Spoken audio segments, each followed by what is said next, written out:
ஐசிசியின் கௌரவமிக்க hall of ஃபேமில் இந்தியாவின் மிகச்சிறந்த கேப்டன்களில் ஒருவரான மகேந்திர சிங் தோனி அவர்கள் இணைக்கப்பட்டுள்ளார்.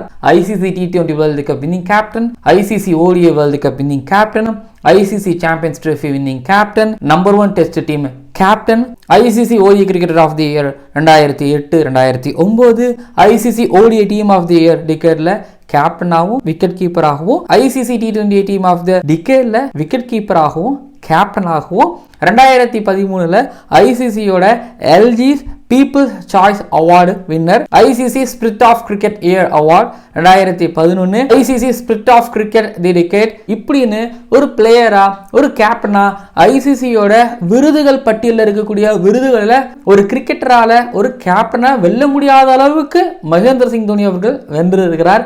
இப்போ அதற்கெல்லாம் முத்தாய்ப்பாக ஐசிசியின் கௌரவமிக்க குழுவான ஹால் ஆஃப் ஃபேம்ல மகேந்திர சிங் தோனி அவர்கள் இப்போ இணைக்கப்பட்டிருக்கின்றார். இதுக்கு முன்னாடி இந்த ஹால் ஆஃப் ஃபேம் இந்த வெகுஜன ரசிகனுக்கு எந்த அளவுக்கு போய் சேர்ந்திருக்குன்னு எனக்கு தெரியாது. ஆனா மகேந்திர சிங் தோனி அவர்களை இப்போ அதில் இணைத்ததுனால இந்த ஹால் ஆஃப் ஃபேம் வெகுஜன கிரிக்கெட் ரசிகனுக்கும் சென்றடைந்திருக்கும். இந்த ஹால் ஆஃப் ஃபேம் குழுவில் இவர் இணைக்கப்பட்டது எனக்கு பெரிய ஆச்சரியமே கிடையாது.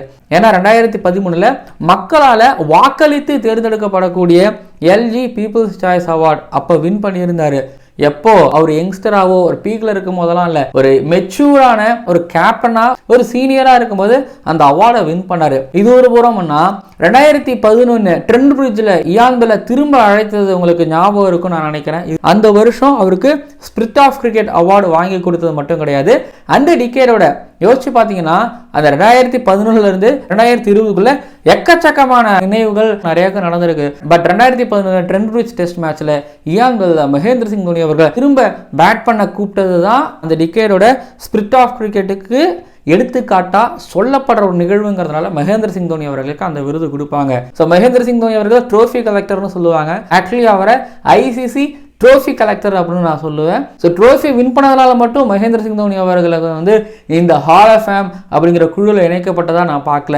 அவரு இன்ஸ்பயர் பண்ணியிருக்கிறார். இந்த கிரிக்கெட்டை 6 to 60 வயது வரை மட்டுமல்லாம ஆண்கள் முதல் பெண்கள் வரைக்கும், சிறுவர் முதல் சிறுமிகள் வரைக்கும், இவன் முதல் யுவதிகள் வரைக்கும் கடத்திருக்கிறாரு. அவரோட காமனஸ் நிறைய பேரை ஈர்த்தது. அது இன்டர்நேஷனல் கிரிக்கெட்லயும் சரி, ஊர்களில் விளையாடும் போதும் சரிதான். ஸோ கேப்டனாகவும் இருந்தாரு, மக்களின் கேப்டனாகவும் இருந்தாரு, மக்களின் உள்ளங்களை கொள்ளை கொண்டார், ஐசிசி விருதுகளை வேட்டையாடினார். இப்போ ஐசிசியின் ஹால் ஆஃப் ஃபேமில் மகேந்திர சிங் தோனி. ஸோ ஜார்க்கண்டில் இருந்து